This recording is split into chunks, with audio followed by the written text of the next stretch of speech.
अस्सलाम वालेकुम फ्रेंड्स, मैं हूं अनीज़ा। कैसे हैं आप सब। आज हम बना रहे हैं बहुत ही यम्मी, टेस्टी और हेल्दी तिल के लड्डू। तिल के लड्डू सेहत के लिए बहुत अच्छे होते हैं। इसमें बहुत ज़्यादा फाइबर होता है। ये कोलेस्ट्रॉल, ब्लड प्रेशर और कैंसर जैसी बीमारियों को कम करने में मदद करते हैं और बालों और स्किन को भी हेल्दी बनाते हैं। तो बगैर टाइम वेस्ट किए जल्दी से तिल के लड्डू बनाना शुरू करते हैं। तो सबसे पहले हम 1 कप सफ़ेद तिल लेंगे और इन्हें 2 से 3 मिनट तक अच्छी तरह ड्राई रोस्ट कर लेंगे। आंच आपने इसकी मीडियम टू लो फ्लेम रखनी है। तो 1 से 2 मिनट हो चुके हैं, तिल हमारे अच्छी तरह रोस्ट हो गए। अब इसे प्लेट में निकाल लेते हैं। आप चाहें तो इसमें काले तिल भी ऐड कर सकते हैं। अब 2 टेबलस्पून हम मक्खन ऐड करेंगे। मक्खन जो है वो लड्डुओं की बाउंडिंग बहुत ज़्यादा अच्छी करेगा।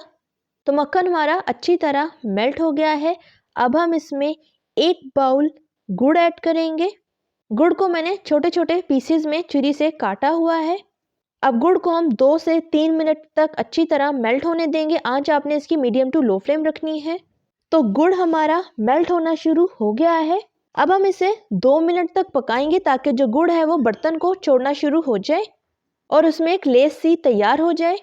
तो 2 मिनट हो गए। अब हम इसमें रोस्ट किए हुए तिल ऐड कर देंगे और चम्मच की मदद से सारे तिलों को अच्छी तरह गुड़ के अंदर मिक्स कर देंगे। यहाँ आपने चूल्हे की फ्लेम लो रखनी है ताकि हमारा गुड़ जो है वो बिल्कुल भी जले ना।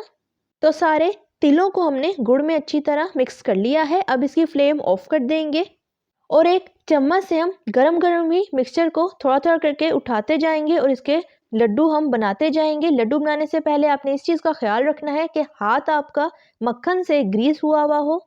इस तरह से जो मिक्सचर है वो हमारे हाथ को चिपकेगा नहीं। तो ये देखिए, इस तरीके से हाथों में गोल गोल करके हम लड्डू को बना लेंगे और इसे प्लेट में रखते जाएंगे। लड्डू बनाते वक्त आपने इस चीज़ का ख्याल रखना है कि मिक्सचर आपका गर्म ही रहे। आपने मिक्सचर को बिल्कुल भी ठंडा नहीं करना। अगर मिक्सचर ठंडा हो गया तो लड्डू आपके तैयार नहीं हो पाएंगे।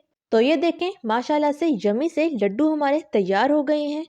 आप इन्हें 1 महीने तक एयर टाइट कंटेनर में डालकर सेव कर सकते हैं। लड्डुओं को आप सर्दी में ज़रूर बनाया करें। ये हड्डियों को मजबूत बनाते हैं और डाइजेस्टिव के मसाइल को भी हल करते हैं। रेसिपी अच्छी लगी तो लाइक करें, फ्रेंड्स और फैमिली में शेयर करें और चैनल पर नए हैं तो सब्सक्राइब कर लें और बेल आइकन के नोटिफिकेशन को प्रेस कर लें ताकि मेरी हर नई आने वाली रेसिपी सबसे पहले आप तक पहुँच सके। मिलते हैं नेक्स्ट वीडियो में। अल्लाह हाफिज़।